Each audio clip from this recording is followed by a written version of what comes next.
What if the most unsettling truths in American cinema weren't spoken by heroes, but flickered in the cuts that never made the trailer? A blimp glides over a stadium like a pulse about to burst. A subway window turns every commuter into a suspect. Two pairs of headlights carve a seam through Texas dark, while something older than fear keeps pace in the rear view. In the late 70s and uneasy 80s, the camera stopped saluting and started testifying. It turned inward, toward rituals of safety that looked like theater, toward enemies that felt uncomfortably local. These weren't spectacles. They were confessions trimmed to fit a poster. These are the 5 films that revealed what Hollywood tried to hide. After Watergate, the illusion cracked. America no longer trusted the smile in its own mirror, and neither did its movies. The clean heroism of earlier decades began to corrode under fluorescent light, where cameras lingered on paperwork, chain-link fences, and the hum of control rooms. The enemy, once distant and uniformed, became indistinct. A neighbor, a colleague, a government file that didn't erase fast enough.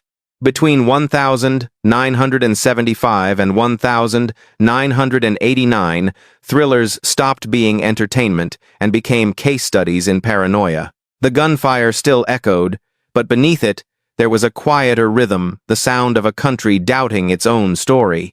Hollywood felt the tension. Studios needed box office heroes, directors wanted testimony, so each compromise arrived in the edit room. A political wound wrapped in chase scenes, a sermon disguised as suspense. On paper, these films were simple action thrillers. On screen, they were mirrors with fingerprints on the glass. They showed how fear becomes policy, how order can decay into ritual, and how spectacle hides what it cannot solve. This is where the real turns inward, where the hero isn't rescuing the country, but diagnosing it. Let's rewind to the 5 films that crossed the line between performance and confession, and to the truths buried inside their cuts. Film 1. Nighthawk's 1981. The film opens like any late-night action piece. Flashing sirens, a city that never quite sleeps, a terrorist hunt through the underground veins of New York. But Nighthawks isn't chasing adrenaline, it's tracing exhaustion. Sylvester Stallone and Billy D. Williams play 2 undercover cops stalking an international bomber through subways, alleys, and mirrors that never tell the truth twice. Every reflection holds suspicion. Every crowd feels rehearsed for panic. On the surface, it's a police thriller built for Reagan-era confidence, gritty, urban, unflinching. Yet beneath the badge and gunfire lies something uneasy. The sense that violence has learned English with an American accent. The terrorist, played with icy calm by Rutger Hauer, doesn't just invade the city. He teaches it how to watch itself. Fear becomes routine, surveillance becomes ritual, and heroism begins to look like obsession. Behind the scenes, Universal Pictures grew nervous. The original cut ran nearly 2.5 hours, dense with European pacing and moral ambiguity. The studio demanded 20 minutes removed, silencing moments where the hunter and the hunted seemed indistinguishable. What remained was a thriller that ends with victory but not relief. The edit turned justice into procedure and left the city's paranoia intact. What Nighthawks reveals is the evolution of American fear from event to atmosphere. It shows how a metropolis can normalize the language of emergency, how uniforms and threats start to mirror each other under fluorescent light. By the final shot, triumph feels mechanical, hollow, almost bureaucratic. The villain dies, but the rhythm of suspicion survives him. This is not the story of 2 cops saving New York. It's the story of New York learning to live with the idea that danger is the only proof life is still moving. And in that quiet acceptance, Nighthawks becomes less a film and more a forecast. Film 2. Black Sunday 1977. The airship drifts over the Super Bowl like a mirage of peace. Its shadow soft, its purpose unspeakable. From below, 100,000 faces lift in celebration. From above, one man prepares to turn joy into warning. Black Sunday is what happens when a nation's favorite ritual spectacle collides with its oldest fear: exposure. Directed by John Frankenheimer, the film imagines a terrorist plot to bomb a live broadcast watched by the world. But what it truly detonates is trust itself, trust in crowds, in media, in the illusion of safety through performance. Adapted from Thomas Harris's novel, the story seems straightforward. A damaged Vietnam veteran and a Palestinian operative unite in vengeance, and an Israeli agent races to stop them. Yet the camera lingers not on villainy, but on process, the eerie choreography of preparation, the fragile hierarchy of control. Frankenheimer frames modern terror as administration, a sequence of forms and clearances as familiar as corporate paperwork. The suspense isn't whether the explosion will happen, but whether the machine of prevention can still think faster than the machine of spectacle. Hollywood didn't quite know what to do with a film that stared so long at its own complicity. The FBI limited cooperation, the NFL denied access, and Paramount faced backlash for making terror cinematic. But the irony is that Black Sunday doesn't glorify anything, it only reports. Its climactic panic inside a sunlit stadium plays like prophecy, an image of unity collapsing into choreography. When the blimp descends, it's not just a weapon, it's a broadcast turning against its audience. The final scene offers order restored, but not belief renewed. As sirens fade, we're left with a question no explosion can erase. If mass attention can be weaponized, how many of our celebrations are already rehearsals for control? In Black Sunday, the sky never falls, it just keeps watching. Film 3. The Killer Elite, 1975. The camera opens on loyalty, then lets it bleed out slowly. Two operatives laugh between missions, their friendship built on the rhythm of training drills and shared silence. A gunfire exchange ends that ritual in a flash. One is crippled, the other revealed as his betrayer. The Killer Elite, directed by Sam Peckinpah, begins like a standard spy thriller, but what it becomes is a study in institutional rot, a film about the machinery that manufactures expendable men and then calls their breakdown patriotism. Peckinpah, already infamous for The Wild Bunch and Straw Dogs, turns espionage into anatomy. Every gesture, every rehabilitation montage feels mechanical, as if human beings were prototypes built for endurance testing. James Caan's agent, moving through pain and resentment, doesn't seek revenge so much as recognition. He wants to know if the machine that broke him can even remember his name. The camera never lets him forget it's there. It watches recovery as though timing an experiment. Behind the lens, the real war was artistic. Peckinpah clashed with United Artists over tone, pacing, and the film's ending. The studio demanded clarity where he insisted on corrosion. Cuts softened the political undertones, the suggestion that the CIA had become a self-consuming organism, devouring loyalty to feed continuity. What remains is fragmented but potent. The bones of a confession buried under the muscle of an action picture. Beneath its gunfire and steel-gray palette, the Killer Elite hums with the paranoia of the post-Watergate era. Every handshake feels like a contract written in disappearing ink. Violence arrives as punctuation to bureaucratic sentences. In Peckinpah's world, betrayal isn't an act, it's an atmosphere. When the credits roll, no victory registers, only survival. The hero limps, the system resets, and the audience leaves with the suspicion that espionage was never about nations at all. It was about maintenance of power, of hierarchy, of illusion. In The Killer Elite, the real elite are the ones who understand that truth and still show up for work. Film 4. Race with the Devil, 1975. It begins with the sound of freedom engines roaring through the Texas night, two couples escaping the noise of civilization for a cross-country ride. But the silence they chase isn't empty for long. In Race with the Devil, freedom itself becomes the trap, and the open road turns into a ritual circle with no exit. Peter Fonda and Warren Oates, fresh off counterculture legend, play men who traded rebellion for recreation. They bring their wives, their camper, their optimism. And then, one night, they see something they were never meant to see.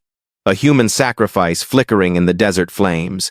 The movie sells itself as horror chase pulp, a road thriller where Satanists pursue our heroes through small towns and dusty highways.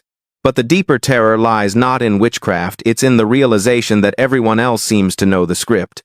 Every gas station clerk, every sheriff, every friendly smile is rehearsed. Paranoia spreads through the frame until hospitality feels indistinguishable from hunt. What Race with the Devil captures is the American fear of belonging to a ritual we don't remember joining. Director Jack Starrett shot it like a fever dream of disillusionment. The editing is relentless. The countryside, once wide and clean, becomes claustrophobic. The satanic cult could be real or imagined, it doesn't matter. The point is that evil no longer wears symbols. It drives pickup trucks, waves flags, and sells postcards. The film's chase scenes, brutal and dust-choked, feel less like escape and more like circulation running in a loop that the country itself designed. By the end, their camper flips, their prayer fails, and the horizon offers no rescue. The ritual completes itself, faceless and quiet. The horror is not that evil wins, it's that no one else seems to notice.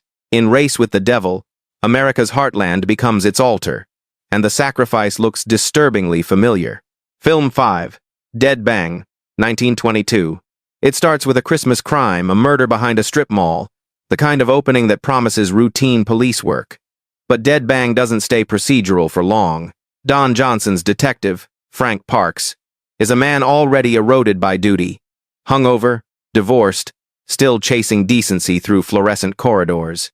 His pursuit of a cop killer leads not into the underworld, but into suburbia's basements, where American flags hang beside swastikas and silence answers the door. By the time the trail ends, the film has turned the badge inward. The cop's disgust is no longer about criminals, but about kin. On paper, it's late 80s, formula gunfire, grit, redemption, but beneath the cliches hums a nerve that the studios preferred to dull. Director John Frankenheimer, returning from years in television exile, filmed hatred as infrastructure. He treated the Midwest as both map and symptom. White supremacist compounds hiding behind church steeples, recruiting through loneliness. The violence he captured felt documentary, too recognizably domestic. Warner Brothers trimmed dialogue, muted slurs, tightened edits, hoping to sell a thriller instead of a diagnosis. What remains is a portrait of exhaustion. The chase becomes circular. The villains are not masterminds but echoes, men repeating the slogans of a country that taught them fear before it taught them grammar. Parks wins by attrition, not justice. His final arrest feels like maintenance, another line in a report that no one will read twice.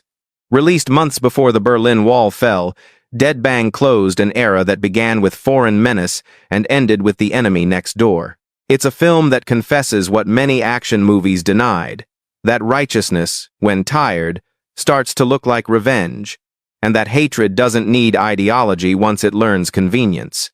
The credits roll over daylight that doesn't comfort. In Dead Bang, the case is solved, but the system still breathes. Bonus fact: Rolling Thunder doesn't 1907, 7,250 words. Before the decade's paranoia became policy, one film tried to scream it into existence and was nearly buried for doing so. Rolling Thunder, written by Paul Schrader and directed by John Flynn, begins where most war movies end, with the homecoming. A Vietnam veteran returns to a Texas town that greets him with parades and platitudes, then forgets him before the confetti settles. When violence finally erupts, it's not the war returning to him, it's the emptiness that America sent him home with. The film's violence is abrupt, methodical, and almost polite. Guns fire like punctuation, not spectacle. Schrader's script, stripped of sentiment, treats revenge as a symptom, not an act. Studio executives hated it. Test audiences called it un-American. 20th Century Fox shelved the release, terrified that its mirror was too clear. When it finally surfaced in grindhouse circuits, critics saw what the studio feared. Not exploitation, but exposure. Rolling Thunder doesn't glorify trauma, it catalogs it. The prosthetic hook that replaces the hero's mangled hand isn't symbolism, it's inventory. Every frame insists that America's wars come home dressed as heroes and stay as habits. Its final shootout, drained of music, feels less like climax than ritual repetition, a man completing what the nation started. Some films are remembered because they changed cinema. Others, like Rolling Thunder, linger because they diagnosed it. It whispered what later thrillers would shout, that vengeance sells because guilt is permanent, and when a country can't look backward, its only motion left is reload. Some films fail on screen, others were never even allowed to fail. Across 15 years of celluloid unease, these films traced the same revelation, that America's thrillers were never truly about rescue, they were about rehearsal. Every chase, every explosion, every broadcast disaster became an echo chamber where the nation measured its own pulse and found it irregular. The villains changed terrorists, spies, cults, supremacists, but the tone remained constant. Suspicion framed as security, violence staged as virtue. Beneath the spectacle, these movies confessed what politics could not say out loud, that fear had become the country's most renewable resource. Viewed together, they play like fragments of one long interrogation. Who are we defending? And from what? At what point does vigilance become addiction? The camera doesn't answer. It only documents the choreography, sirens, searchlights, applause, and waits for someone to notice the pattern. Because behind the edits and studio compromises lies a single image, a reel looping endlessly, light burning through film stock, truth projected until it fades. Sometimes, the only difference between real and real is the courage to let the picture run a little too long. 5 films. 5 mirrors America once tried to shatter. Each reel showed a reflection the studios trimmed, the audience ignored, and history quietly confirmed. Yet decades later, their questions still hum beneath the noise. Who decides what danger looks like? And what happens when the script stops pretending it's fiction? If these stories unearthed something in you, a curiosity, a discomfort, a flicker of recognition, don't let it fade when the screen goes dark. Like, comment, and subscribe to keep the light on hidden cinema. Real secrets, where the truth was always in the edit.